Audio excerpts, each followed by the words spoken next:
C'est une semaine fortement culturelle qui s'achève au Burkina avec la 20e édition de la Semaine nationale de la culture qui prend fin ce 6 mai à Bobo-Dioulasso.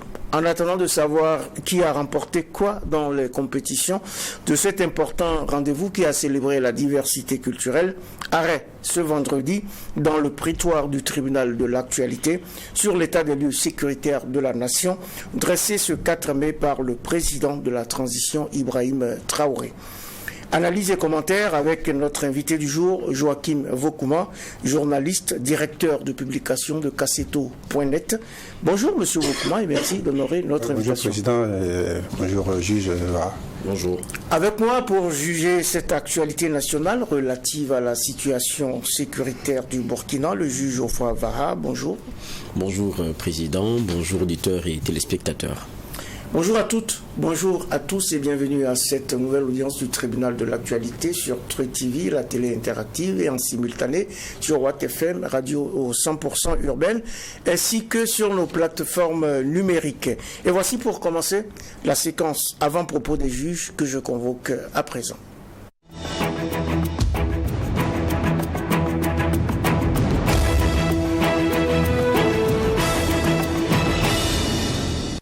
C'est la séquence avant-propos des juges et je suis sûr que juge Geoffroy Vara, qui siège ce matin, a pour nous un avant-propos qui titille. Oui, merci Président. Moi, mon avant-propos va concerner un communiqué qui a été signé des rescapés de Karma et de représentants de ressortissants de Karma sur des informations qui circulaient sur la toile, qui étaient des appels à manifester par rapport à ce qui s'est passé à Karma. Et ils ont été clairs, ils ne sont ni de près ni de loin concernés ni liés à ça. Et donc, ils s'en démarquent de façon très claire. Quelquefois, quand des drames arrivent, on se pose la question de savoir pourquoi est-ce que certains veulent forcément faire un genre de marketing là-dessus. La douleur, c'est la douleur. C'est des gens qui ont perdu des parents, qui ont perdu des proches. Il y en a qui sont blessés. Mais ils sont à demander aujourd'hui, lors du point de presse qu'ils ont fait la semaine passée, c'est que l'enquête aille assez vite et qu'elle puisse aboutir à donner la vérité sur l'affaire. Ce n'est pas d'en faire un marketing politique ou bien chercher à en tirer des intérêts quelconques parce qu'on n'est pas d'accord peut-être avec le pouvoir qui est là aujourd'hui ou bien parce qu'on a d'autres visées. Je pense que ça, c'est très dangereux que d'agir comme ça. Et je pense que pour ce qui est de ces ressortissants de Karma, ils ont eu pour moi aussi le recul qui est assez intéressant que de dire par un communiqué qu'on n'est pas lié à ça. Parce que très vite, certains montrent des éléments et puis on chauffe, on fait chauffer des choses et ça, ce n'est pas forcément dans l'intérêt de la nation ni renforcer sa quiétude. Et je crois que ça c'est un bon point que de faire ce communiqué et de clarifier les choses ainsi. Parce que quand on écoutait le point de presse de la semaine dernière, certains pensaient que, bon, voilà des gens qui sont là pour critiquer ce qui est en train de se faire et qui... Non, ils ont vécu quelque chose de grave. 147 personnes, pour ce qui est du bilan qu'ils ont fait, ce n'est pas rien.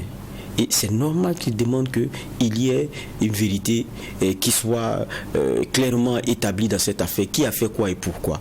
Ça, c'est important. Maintenant, de là à vouloir déstabiliser, je pense que c'est une chose dans laquelle ils ne s'inscrivent pas. Et peut-être que certains ont mal lu, mal compris ce qu'a été leur démarche. Et là, pour moi, c'est un communiqué qui reprécise les choses.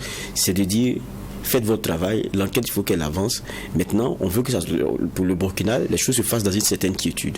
Et c'était mon bon point que je voulais relever aujourd'hui. Et pour ceux qui sont quelquefois dans des calculs et à vouloir tirer un peu dans chacun de nos malheurs, bon, qu'ils arrêtent. Sinon, dans tous les cas, ils seront démasqués à un moment donné. Ils seront démasqués. C'est la dernière audience de cette 35e semaine de la saison. 35e semaine de la 7e saison du tribunal de l'actualité qui reçoit Joachim Vokouma, directeur de publication de Cassetto.net. C'est le deuxième exercice du genre pour le chef de l'État qui a répondu hier, 3 mois après sa première sortie, aux questions intervention de 2 journalistes de la presse nationale sur la situation nationale. Un deuxième oral donc qui s'est notamment appesanti sur la guerre contre le terrorisme. Comment jugez-vous dans l'ensemble cette deuxième sortie du président Traoré, Joachim Fokina? Okay, merci Président. Je note déjà dans la forme que le chef de l'État préfère plutôt les interviews que les discours solennels, adresse à la nation, auxquels on est habitué dans le passé. Depuis qu'il est là, il ne s'est pas adressé seul comme ça, face caméra, au Burkinabé. C'est arrivé quelquefois à des instants... oui, discours officiel, voilà, oui, comme ça, oui, c'est la première fois. C'est vrai que c'est une interview, c'est pas du direct, hein, ça aurait été plus vivant si c'est du direct, mais c'est déjà plus vivant que l'adresse avec un discours qui est écrit, il faut lire dans le prompteur. Donc ça, c'est encore un exercice plus intéressant. Ça, c'est juste pour la forme. Maintenant, sur le fond, c'est un discours qui arrive au moment où effectivement on se posait pas mal de questions sur un certain nombre de sujets. Sur la question sécuritaire, depuis sa dernière prestation télévisée, il y a beaucoup de choses qui se sont passées. Donc effectivement on avait besoin, en tout cas envie de l'entendre sur un certain nombre de sujets. Et sur ces sujets-là, il a apporté des réponses que chacun peut apprécier à sa manière. Bon, on apprend par exemple que quand on lui demande est-ce que la guerre a commencé, dit non, on a introduit la guerre. Je veux dire, c'est que la guerre n'a pas encore vraiment commencé. Donc on a introduit la guerre par les frappes aériennes et puis il y a des opérations terrestres qui sont menées. Quand est-ce que la guerre sera réellement déclarée, bon, on ne sait pas très bien. C'est à lui et son équipe d'apprécier pour nous dire à quel moment la guerre va être déclarée. Mais sur ce sujet qui est vraiment la principale préoccupation de tous les Burkinabés, on a eu des informations sur le mode opératoire des terroristes, les actions qui sont menées, et puis voilà, la difficulté que rencontre l'armée burkinabé à s'équiper comme il faut. D'ailleurs, ça avait été dit. Peut-être on va revenir dessus lors des rencontres que le gouvernement a eues avec les différents corps constitués. Donc, sur un certain nombre de questions sécuritaires, développement également, il s'est exprimé sur le sujet. Bon, chacun peut apprécier, mais je trouve que c'est un discours qui arrive au bon moment et qu'il faut peut-être renouveler de façon régulière parce que nous sommes dans un contexte particulier. Les choses vont très vite, il se passe des événements graves à intervalles plus ou moins réguliers. Et quand ça arrive, une accumulation d'événements, on a besoin de comprendre un peu quelle est la lecture que le gouvernement fait de ces événements-là et quelle réponse il apporte par rapport à un certain nombre de préoccupations que se posent les Burkinabés.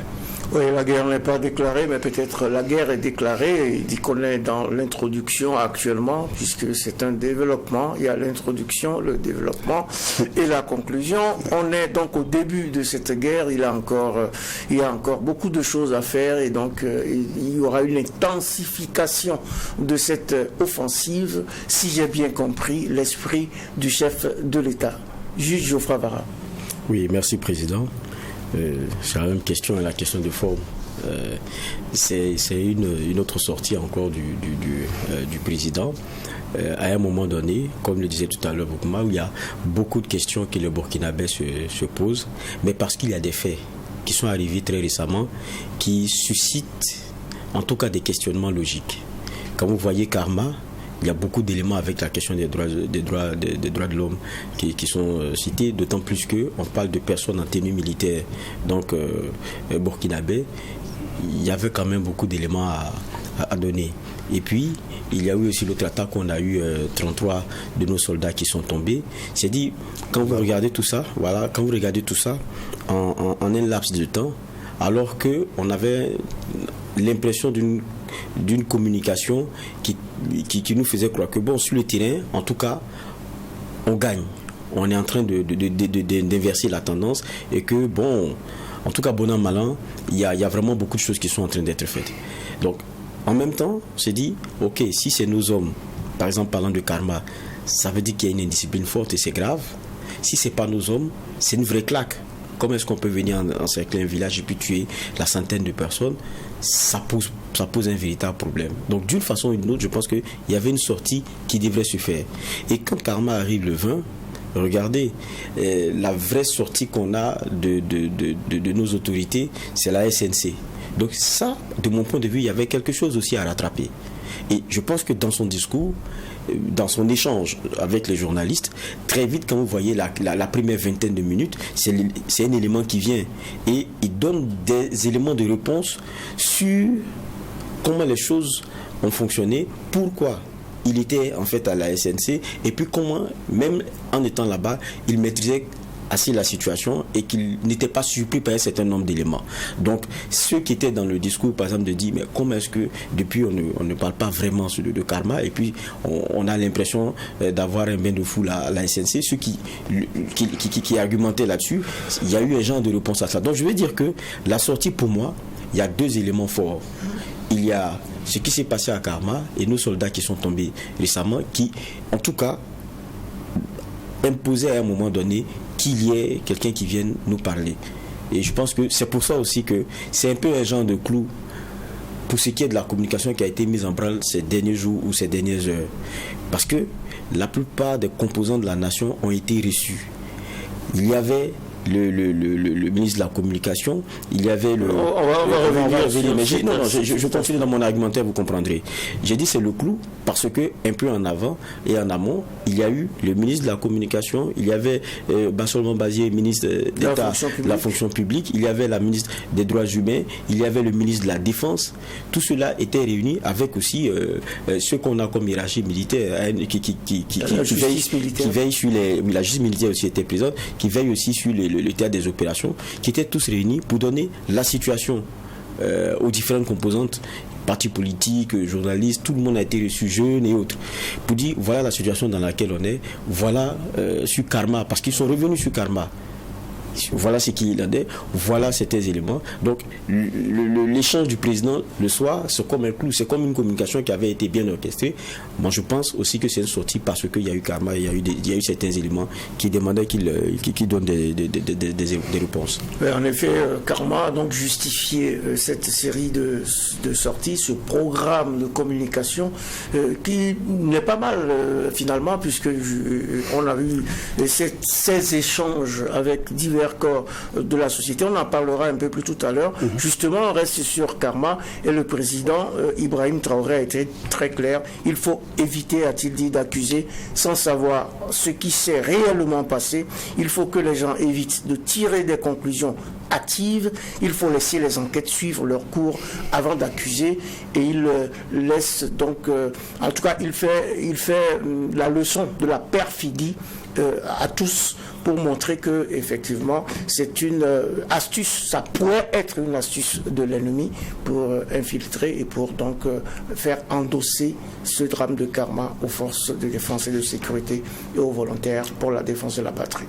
Oui, c'est vrai que Karma, quoi qu'on dise, je pense qu'il y aura un avant et un après Karma, parce que vous avez vu l'indignation que ça a suscité, l'émotion national et international que ça a suscité. Donc sur cet événement-là, il était important qu'il insiste. Effectivement, le concept de perfidie qu'il développe depuis un certain nombre de mois, même la dernière fois, il l'avait déjà évoqué.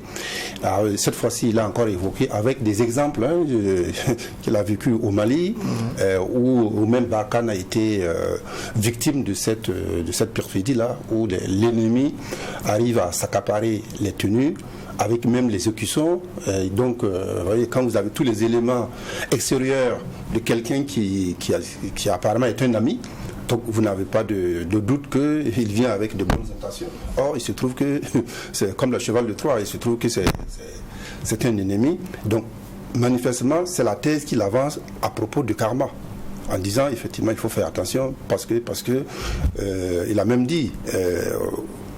D'ailleurs, je me rappelle lorsque le patron de Barkhane était en fin de mission et qu'il a fait une conférence de presse à la résidence de l'ambassadeur ici, il avait dit que beaucoup d'armes des terroristes ont été récupérées chez nos soldats. C'est-à-dire les munitions, les armes dont ils disposent, la logistique ont été récupérées sur nos soldats. Lui aussi, il a encore dit. Donc, que l'ennemi ait utilisé des pick-up avec tous les insignes de l'armée burkinabé, des motos, la tenue militaire, qui n'est pas compliquée à façonner.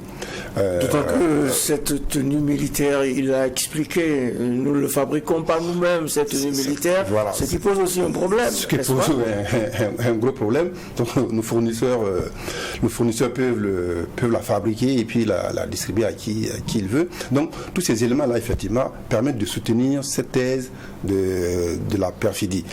Mais quand on écoute aussi certains témoignages des rescapés, les familles, et bon, ils sont un peu plus précis. On verra, effectivement, il y a des éléments troublants. Moi, je l'avais déjà dit, le mode opératoire des terroristes, souvent, c'est de piller aussi et d'incendier. C'est ce qui s'est passé à Karma.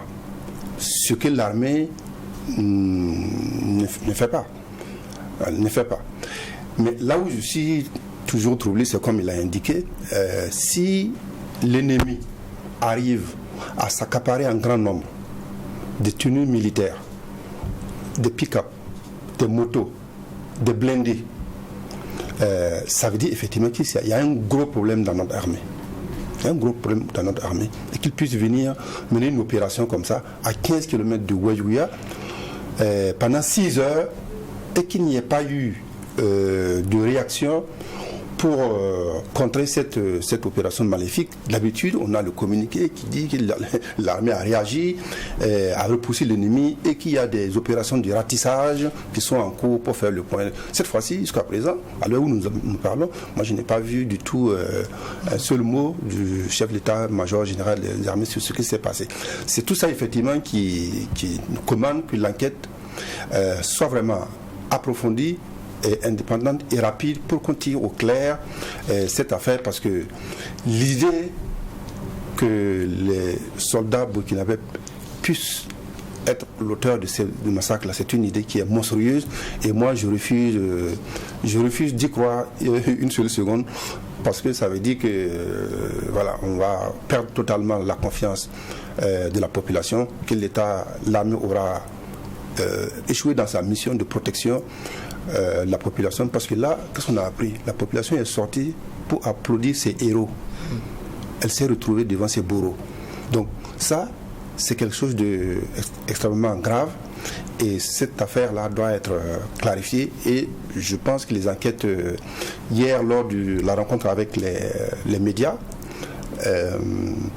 le ministre de la Défense et le directeur de la justice militaire ont expliqué effectivement qu'il y a une trentaine de personnes qui avaient déjà été entendues, dont un chef militaire, que les auditions se poursuivaient et que bon, cette affaire allait être clarifiée, comme d'autres affaires d'ailleurs qu'on a appris hier, Yirgou, Iwata et puis Tangwalbougou. On va en parler tout à l'heure. D'accord. On va en parler tout à l'heure. C'est une affaire qui mérite d'être clarifiée, comme les autres évidemment, puisqu'il y a eu une série de drames qui sont restés non clarifiés. Jusque-là, les enquêtes se poursuivent. Ça prend du temps évidemment, mais justement, Ibrahim Traoré rend hommage aux combattants, aux forces de défense et de sécurité, mais également aux volontaires pour la défense de la patrie, qui sont très motivés sur le terrain, a-t-il dit, et les volontaires pour la défense de la patrie sont également efficaces, puisqu'on a échangé un peu leur mode opératoire et que les unités sont maintenant mixtes. Dans cette stratégie, avec le redéploiement qui se dessine, avec la cartographie militaire qui n'est pas encore complètement achevée, mais qui se met progressivement en place, est-ce qu'on tient finalement le bon bout dans cette guerre contre le terrorisme? En tout cas, le bout qu'on tient, on ne peut que souhaiter et avoir la conviction que c'est le bon. Sinon, c'est pas bon pour nous. Donc, et c'est ce que je pense, on doit tenir forcément le bon bout. Nous ne sommes pas, je dis, nous ne sommes pas des puristes de la stratégie militaire. Moi, je n'y connais rien. Donc, je ne m'aventure pas sur certains, comment dire cela, sur certaines analyses. Maintenant, on a le constat qu'on peut faire, et c'est encore empirique parce que même en tant que journaliste aujourd'hui, on n'a pas toute la quintessence de ce qui se passe aussi sur le théâtre des opérations. Et puis si on le savait, je pense que ça veut dire qu'on n'était pas journaliste, peut-être on était dans l'armée et quelque chose de ce genre. Mais on a au moins quelques nouvelles qui nous parviennent, quelques points qui nous sont faits. Et de ces points, je pense que le président lui-même hier l'a assez bien résumé. Il a dit qu'on a introduit la guerre avec les acquisitions de nouveaux moyens et tout. C'est sûr que ça va aller crescendo.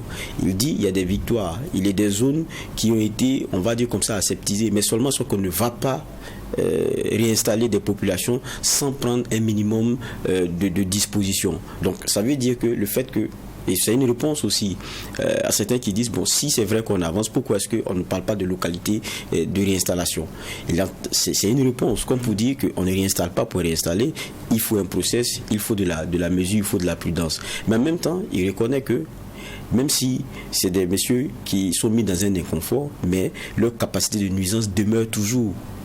Et donc ça aussi, ça fait que certaines actions d'éclat font quelquefois relativiser les victoires qui sont engrangées. Donc c'est dans cette réalité-là qu'on est aujourd'hui. Maintenant, vous parliez de la question, par exemple, des VDP. Ça, ce n'est pas un secret. Moi, je discute beaucoup avec Ali Nana, qui est VDP aussi, qui a un groupe avec lequel il est, et il tourne très souvent. C'est eux qui avaient demandé aussi, entre autres, qu'on puisse armer les populations pour que, bon, celles-là puissent quelquefois aussi faire face et s'assumer. Mais quand tu discutes avec eux, on les recevait ici au JDS. Ils parlaient du dénuement dans lequel ils étaient en tant que VDP, et pour avoir une arme c'était compliqué. Ils ne parlaient même pas de tenue parce qu'ils en étaient à cotiser pour pouvoir manger. C'était de ça qu'il s'agissait. Et quand on le recevait sur les plateaux, c'était la réalité qui nous dépeignait. Aujourd'hui, quand je le reçois, ce n'est plus le même discours. Donc ça veut dire que, au moins, sur le traitement de ces volontaires-là, il y a eu de l'amélioration. Le président lui disait, ils ont des dotations jusqu'en tenue. Donc, il est convaincu de ce que donc, ces VDP-là peuvent apporter, mais il faut une bonne organisation de ces derniers et puis une bonne prise en charge. Et en même temps, il y a, comment dire ça, il n'est pas fermé. Parce que quelqu'un qui vient donner tout ce qu'il a, parce qu'après la vie, je ne sais pas ce que quelqu'un d'autre a. Quand on est prêt à risquer ça pour une cause, même si l'intérêt c'est la nation, mais derrière aussi il y a un genre de reconnaissance qu'on veut.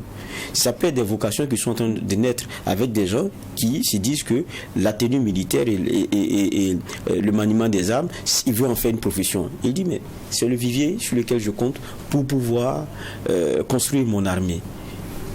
Il y a une passerelle, c'est ceux-là qui seront nos militaires.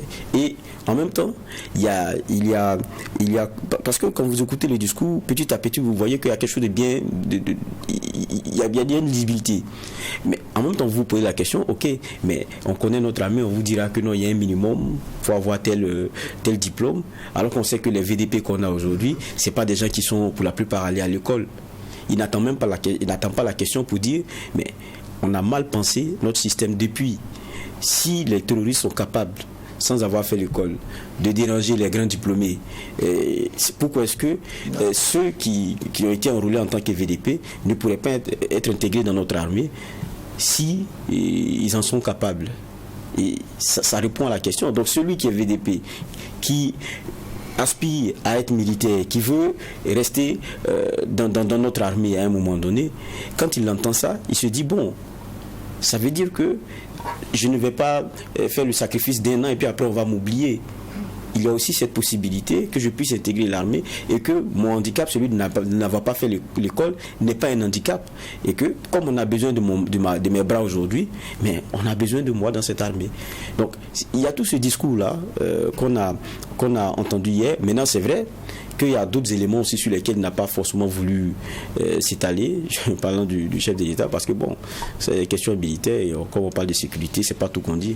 Oui, c'est pas tout qu'on dit. En tout cas, il faut changer le paradigme à ce niveau-là pour que les gens qui s'engagent, les personnes qui s'engagent volontairement dans cette situation puissent aussi avoir du galon ensuite, hein, et que ça ne soit pas forcément lié à l'instruction ou au diplôme. C'est ce qu'il a voulu faire savoir le chef de l'État, qui dit bien que pendant longtemps nous avons fait l'erreur de minimiser l'ennemi, mais la guerre nous a été imposer et nous la ferons. Nous la ferons. Il a également parlé de la liberté d'expression qu'il ne faut pas confondre avec le libertinage parce que, bien entendu, nous sommes en guerre. Le gouvernement se bouge du côté communication, on l'a dit tout à l'heure, il a initié une série de rencontres avec diverses composantes du corps social. Ainsi, après les leaders politiques, des organisations de la société civile, les autorités coutumières, religieuses et même diplomatiques, les médias ont eu droit à une séance d'explication sur l'état des lieux sécuritaires du Burkina ce 4 mai à Ouagadougou. Vous y étiez tous les deux. Alors on commence par vous, Joachim Vokuma. Que faut-il retenir de cet échange avec les patrons de presse? D'accord, avant de répondre à cette question, je voulais juste noter la citation du chef de l'État que vous venez de faire en disant qu'au début on a minimisé l'ennemi. L'ennemi, oui. Parce que c'est vrai, nous avons une armée professionnelle qui a fait des études, enfin bien formés, bien dotés, face à des gens qui apparemment n'ont pas de connaissances spéciales comme ça des questions militaires, mais qui tiennent notre armée en respect. Allez, donc c'est comme deux clubs de football qui jouent une finale. Il y a un qui est sur le papier est dit favori et qui effectivement prend l'autre avec mépris et qui se retrouve à la fin du match à 0-0 et qui se demande comment faire pour gagner le match. C'est exactement la même chose. Ce qu'il dit, c'est ça. On a minimisé l'adversaire, l'ennemi au départ, et on s'est rendu compte avec le temps qu'il est redoutable. Il est d'autant plus que avec les frappes qu'on mène, l'ennemi est devenu très mobile. C'est-à-dire, il fonctionne comme les guérillas. Il a utilisé ça. Il a dit que c'est une guérilla. Voilà, quand on a lu un peu ce qui s'est passé chez les FARC là, en Colombie, comment ils ont mené la guerre là-bas, ce sont des petits groupes qui ne sont pas mobiles, qui frappent par-ci. Au moment où vous réagissez, ils sont déjà partis ailleurs pour aller frapper. Donc, c'est des frappes tout azimut. Donc, cette guérilla-là, c'est une forme de combat à laquelle il faut adapter aussi nos modes pour y faire face. Je pense que c'est dans ces... comme il a encore... C'est le ministre de la Défense qui a rappelé que c'est le terrain qui commande la manœuvre. Vous venez avec un plan déterminé, mais vous vous rendez compte que le plan ne fonctionne pas. Donc il faut adapter le plan pour faire face à la menace. Maintenant, sur la série de rencontres, effectivement, nous avons eu droit aussi à une rencontre hier, au cours de laquelle le directeur général de l'ANR a fait une exposition sur la situation. L'Agence nationale de renseignement. Voilà, fait une exposition sur la situation sécuritaire, où il a encore rappelé ce qu'il nous avait dit d'ailleurs le 11 novembre 2022, lorsque le chef de l'État nous avait rencontrés à Ouaga 2000, sur les deux groupes qui frappent le Burkina, l'État islamique au Grand Sahara et le groupe de soutien à l'islam et aux musulmans, leur mode opératoire, la manière dont ils recrutent leurs combattants et les réponses que l'État apporte face à ces menaces-là, en termes de renseignement, en termes de recrutement, le VDP, on vient d'en parler.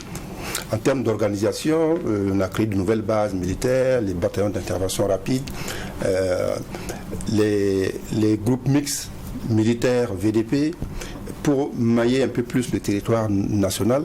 Donc autant de réponses qui a contraint aujourd'hui, avec les frappes aériennes, à changer son mode de fonctionnement. Donc ça, on a eu droit à cet exposé. Puis le directeur de la justice militaire aussi est revenu aussi sur la question des droits de l'homme. Je crois que Karma aussi y a été pour quelque chose, en évoquant un certain nombre d'événements, Yirgou, Tangwalbougou, comment on appelle ça, Nagrin, tous ces événements qui ont eu lieu dans le passé et pour lesquels on a appris... Inata, et sur un certain nombre de dossiers, on a appris que les enquêtes sont bouclées. Il y a d'autres qui peuvent maintenant être jugés, qui attendent d'être programmés pour être jugés. Donc ça c'était intéressant à apprendre. Il a insisté effectivement sur la question des droits de l'homme. c'est vrai, quand vous prenez la Déclaration universelle des droits de l'homme, ou tous les textes qui garantissent les droits de l'homme, effectivement, le premier droit, c'est le droit à la vie. Le droit à la vie. Il faut d'abord vivre pour chercher autre chose, d'autres droits. Donc il a embrayé son exposé sur ça, effectivement, sauf que le terroriste, par essence, c'est contre la vie. C'est-à-dire, quand vous voyez comment il frappe indistinctement les populations, s'il faisait face à l'armée, on peut comprendre que c'est une guerre militaire contre... normal, entre guillemets. Entre guillemets. Là, il frappe indistinctement les femmes, les enfants, les populations civiles. Donc, voici des gens qui violent le droit élémentaire, le droit à la vie, le droit naturel. Et face à ces gens-là, nous devons utiliser le droit pour les combattre. Voilà toute la complexité de ce combat-là, de cette guerre. Parce que nous sommes un État, nous sommes une armée professionnelle, on ne peut pas utiliser les mêmes méthodes que les terroristes qui sont comptables de rien. Aujourd'hui, je ne sais pas si demain on pourra poursuivre certains terroristes, mais dans l'armée, s'il y a beaucoup de dérapages, les gens peuvent être poursuivis. Donc c'est toute la complexité. Prendre en compte, tenir compte des droits de l'homme pour lutter face à des gens qui nient dès le départ l'essence même de leur action, c'est la négation de la vie. Voilà toute la complexité. Donc je pense que tous ceux qui étaient là, les journalistes qui étaient là, c'est un sujet qu'ils connaissent quand même. Ils ont déjà eu à débattre de cela à travers plusieurs colloques, des conférences. On a eu beaucoup de rencontres au Conseil supérieur de la communication sur ces sujets-là. Et ce qu'il a dit, ça vient renforcer un peu quand même ce qu'on savait et la difficulté pour un État soucieux du droit aussi de faire face à des bandes qui violent impunément le droit et contre lesquels il ne peut pas non plus agir comme eux. C'est ça toute la complexité du sujet. Oui, allez-y. Voilà. On nous a quand même permis de poser quelques questions d'éclaircissement, et notamment sur les VDP, sur l'organisation même interne de l'armée. Et au final, je pense que c'était un bon exercice que cette rencontre-là. Il faudrait peut-être, ça avait l'air un peu solennel, peut-être, on l'a déjà fait ces propositions à Ouaga en novembre 2022. Il faut trouver peut-être d'autres cadres plus restreints et que ces rencontres-là aient le plus souvent lieu pour qu'on soit collé à l'actualité. Parce qu'un journaliste, c'est quelqu'un qui est collé à l'actualité. C'est-à-dire quand il faut encore évoquer des sujets qui sont passés il y a un mois, il y a 2 mois, c'est pas que c'est pas intéressant, mais c'est plus actuel. Quand c'est plus actuel, c'est plus intéressant pour un journaliste d'avoir des informations de première main. Et je voulais aussi profiter de dire, ils ont dit que tous les dispositifs de communication sont ouverts, ils ont des responsables de communication. Bon, pour ceux qui ont essayé, tout le monde convient, ce n'est pas simple. Comme on dit dans notre pays, quand tu veux avoir une information, pour vérifier une information auprès du service de communication des armées, c'est la croix et la bannière, et l'information va très vite. Voilà, vous voyez, Karma, une semaine, on ne peut pas attendre une semaine pour parler de Karma. Et si au bout d'une semaine, il n'y a pas une réaction officielle, vous voyez, pour un journaliste, ça devient un peu très compliqué de travailler. Il faut donc donner le matériel nécessaire, l'information nécessaire aux journalistes, en tout cas aux responsables des médias. Ils sauront être assez responsables aussi pour pouvoir savoir ce qu'il y a à dire. Mais je fais mon mea culpa à nos auditeurs qui nous écoutent à la radio. Nous recevons ce matin à cette audience du tribunal de l'actualité Joachim Vaucouma. Il est directeur de publication de Cassetto.net. C'est lui qui vient de s'exprimer sur cette question. Et il y avait justement une série de rencontres donc, qui s'est tenue les 3 et 4 mai 2023. Cette série de rencontres s'est tenue sur instruction du président de la transition et de son premier ministre. Cette série de rencontres a fait le point aux divers acteurs des enquêtes concernant les dossiers de Karma, Inata, Irgou et autres Tanwal Bougou. Le directeur de la justice militaire a ainsi indiqué que 12 personnes militaires doivent être jugées pour les drames de Yirgou et de Tanwal-Bougou. Vous y étiez vous aussi, Geoffroy Vara. Comment vous êtes sorti de cette rencontre? Rassénéré, plus confiant? Vous avez eu du matériel au moins pour comprendre ce qui se passe, pour avoir un niveau plus élevé de ce qui se trame, ce qui se joue derrière, pour mieux informer nos auditeurs et nos téléspectateurs? Bon, je pense que là, le principe même de la rencontre, c'était pas de nous donner des outils. Hein. Non, il y avait une communication à faire. La preuve, quand c'est fini, on a dit, bon, 5 questions, et puis c'est allé très vite. Je le maintiens, quand on regarde, il y a une communication qui a été bien orchestrée par rapport aussi à ce qui s'est passé récemment. Parce que depuis le drame, à part le communiqué du procureur de la zone on avait eu, il n'y avait pas grand-chose. Et si on veut être clair, c'est avec le directeur de la justice militaire, je pense avec lui qu'on a su que c'est 136 personnes pour Karma qui ont été portées sous terre. Donc on a évolué même dans, on va dire, les infos qu'on a. Mais ça veut dire qu'il a fallu arriver jusque-là. Donc, pour moi, il y avait déjà quelque chose de central, c'est ce qui s'est passé à Karma. Pour moi, ça, et c'est pour ça qu'il y avait la ministre aussi des droits humains qui était là, la justice. Donc, ça veut dire que c'est la question qui est centrale, sur laquelle il faut communiquer. Quelquefois, quand on entend des gens dire non, la question des droits de l'homme, d'où ça vient, et pourquoi est-ce que c'est notre armée qu'on fatigue? Non, nous-mêmes, en tant que Burkina, là, on est signataires de ces engagements-là. Donc, quand on nous le rappelle, et c'est des modèles de pression, on ne peut pas s'amuser à faire comme si on n'entend pas ça, ou bien qu'on n'est pas sensible à ça. C'est parce que ce sont des éléments graves. On est des États, on ne peut pas évoluer en vase clos. On a des interactions, on a des obligations. Et même si vous savez que ce qui s'est passé ne vous incombe pas, il y a toujours un process, il y a une façon, il y a des postures auxquelles vous êtes obligés pour pouvoir continuer de sauver le peu qu'il reste. Je pense que c'est dans cette dynamique-là qu'on est. Et les autorités montrent que sur les questions des droits humains, elles sont sensibles à ça et qu'elles sont toujours engagées.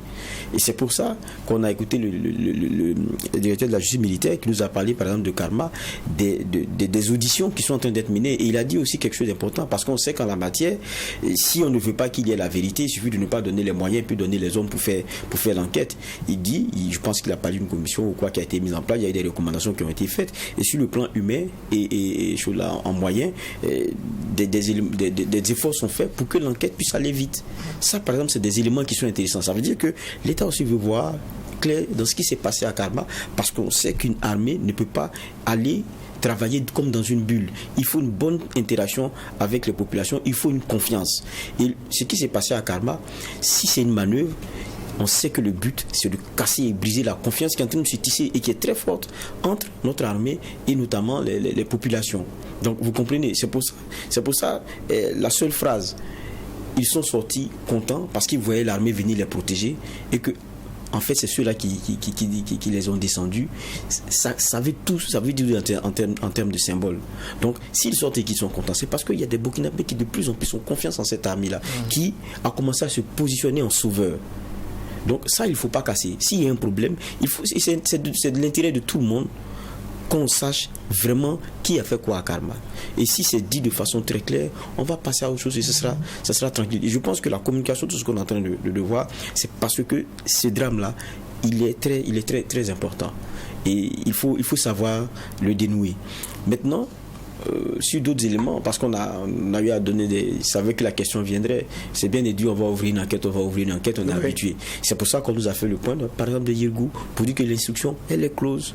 Parce que Yirgou, il faut rappeler que Yirgou, ça remonte à la nuit du 31 décembre 2018, à janvier, à la nuit du 31 décembre 2018 au 1er janvier 2019. Ça remonte quand même loin.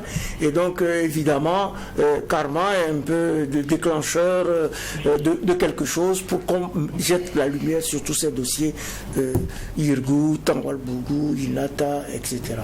Et comme nous sommes des journalistes, évidemment, quand l'occasion se prête, on réaffirme nos doléances. Parce que on est des partenaires.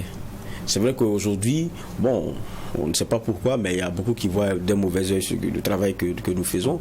Alors que, bon, quelquefois, quand vous leur posez la question de nous donner des éléments pour argumenter, ça devient un peu difficile parce qu'on ne peut même pas citer quel journaliste a dit quoi, dans quel reportage et quand. Et on confond quelquefois les activistes sur les réseaux sociaux aux journalistes. Quelquefois, c'est dommage.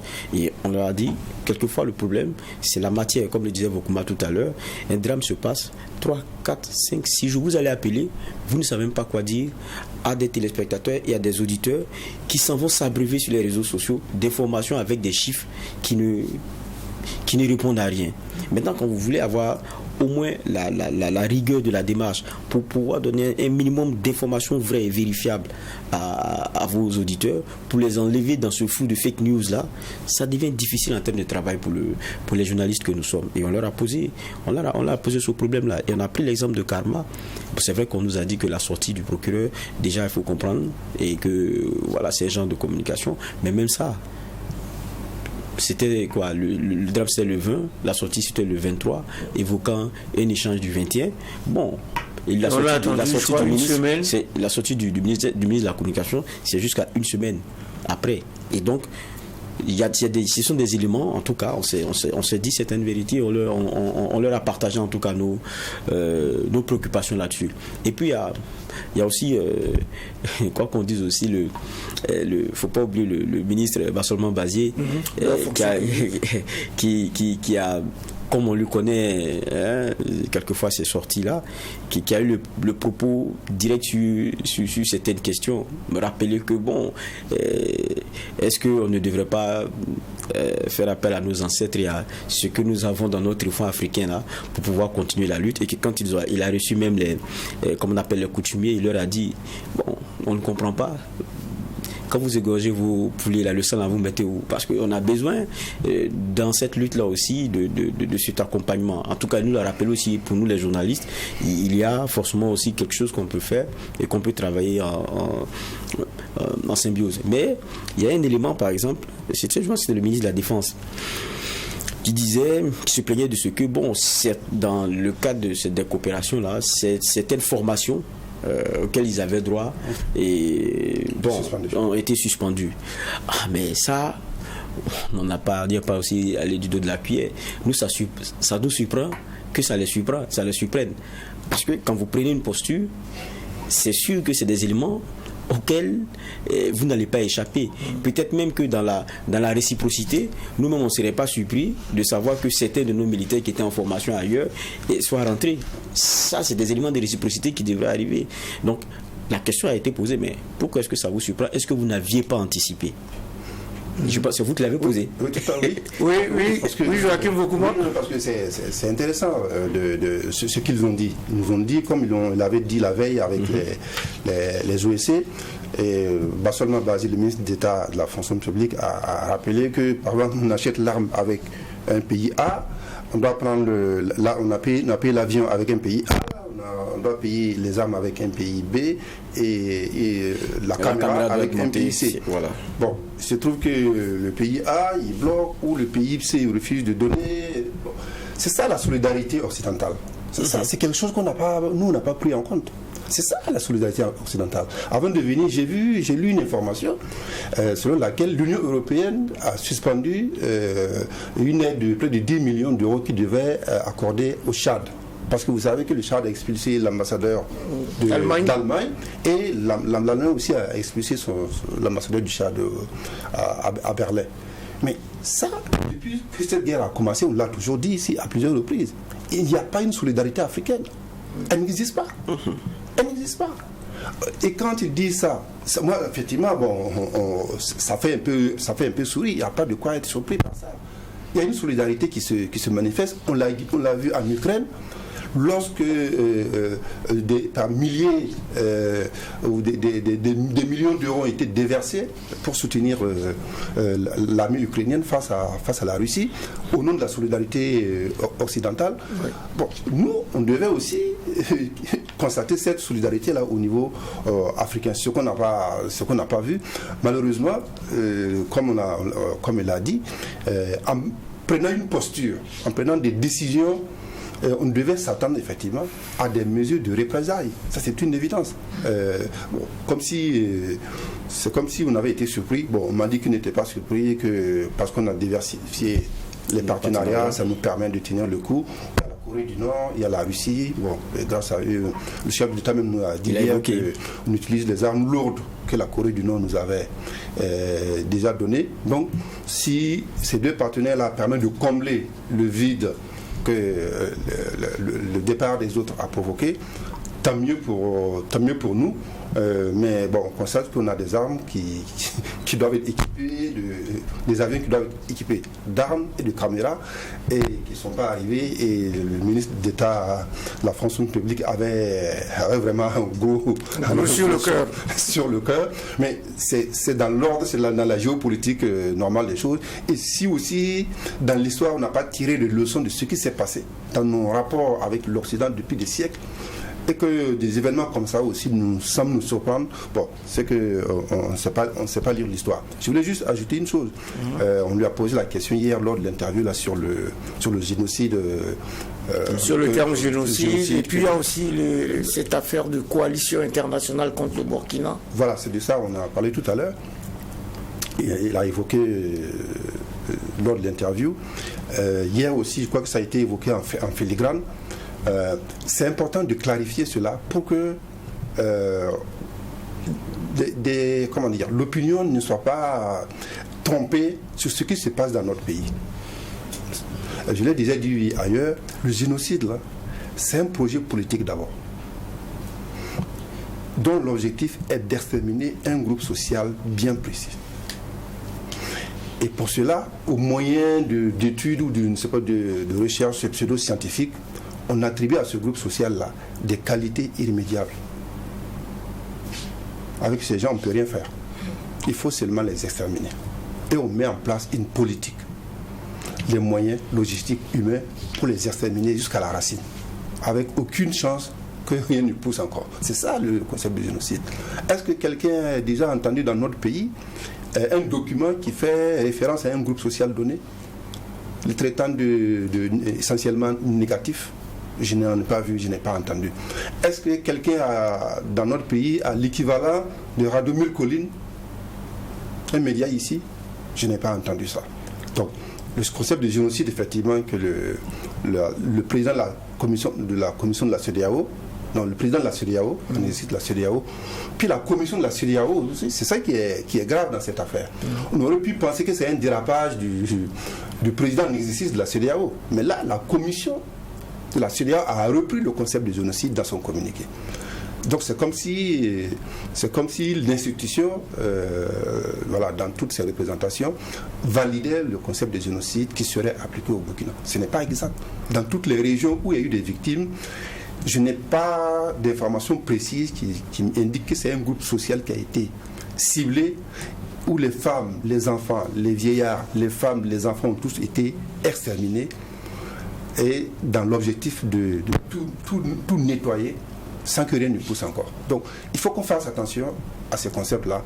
Nous avons assez à faire avec ce qui nous arrive. Il ne faut pas nous compliquer davantage la situation. Il ne faut pas nous compliquer davantage la situation, Geoffroy. Oui, mais on a cela aussi pour moi d'implacable et de clair. Regardez les déplacés. Ce n'est pas une question d'ethnie. Ce n'est pas une question d'ethnie. Ce n'est pas une question de religion. Tout le monde est concerné, même ceux qui disent le faire au nom de Allah. C'est des musulmans aussi qui sont des déplacés internes. Donc, aller sur une certaine dimension, je pense que c'est quand même aussi un peu se tromper. On peut avoir, et toutes les sociétés, jamais vous ne verrez une symbiose parfaite. On peut avoir quelques éléments comment dire cela, quelquefois de bruit, mais aller jusqu'à parler de certains aspects, je crois aussi que c'est un peu trop hâtif. Et ça fait que, comme le disait même le président, ça donne l'impression pas du fomenter, de l'orchestration. Maintenant, moi je n'irai pas jusque-là parce que, dans tous les cas, il faut respecter aussi ceux qui sont tombés. Pour moi, c'est les enquêtes qui vont permettre de donner les vrais éléments. Croire que c'est l'armée ou pas, c'est vrai que c'est un peu difficile, mais il faut laisser l'enquête là se faire et puis donner les éléments. Il faut que chacun soit patient et que l'enquête aussi, il y a une certaine célérité en gardant toujours la qualité. Je pense que c'est ce qu'il faut souhaiter. Bon, on n'a pas eu le temps de parler des politiques aussi parce qu'il est... Oui, on va sans doute faire une autre émission pour parler des politiques. Le temps qui nous est imparti est arrivé à son terme et il faut espérer que ce karma et que ces séries de rencontres ouvrent un nouveau tournant dans cette manière de communiquer et que effectivement l'armée qui nous informe que ses portes sont désormais ouvertes puisse tenir parole afin qu'on ait des informations de première main et informer en toute responsabilité nos auditeurs, nos téléspectateurs. Ainsi s'achève cette audience du tribunal de l'actualité qui a décrypté pour vous l'état des lieux de la situation sécuritaire au Burkina avec Joachim Vokouma, journaliste, directeur de publication de Casseto.net. Merci d'avoir honoré notre invitation. Et merci au juge Geoffroy Vara qui était donc aux opérations aujourd'hui. Merci. Merci à nos équipes techniques de réalisation menées toute cette semaine par Joël Eliou à la télévision et Alphonse Déduit à la radio, ainsi qu'à vous tous, auditeurs et auditrices de Watt FM, téléspectateurs et téléspectatrices de Truy TV, pour votre attention et pour votre fidélité. Hommage à nos forces combattantes, prompt rétablissement aux blessés et aux malades, en cet temps troublé où chaque matin que l'on découvre est une grâce infinie. Prenons donc soin les uns des autres en attendant de retrouver le tribunal de l'actualité la semaine prochaine, même heure, mêmes antennes, avec un maillet toujours aussi juste, incisif et sans complaisance.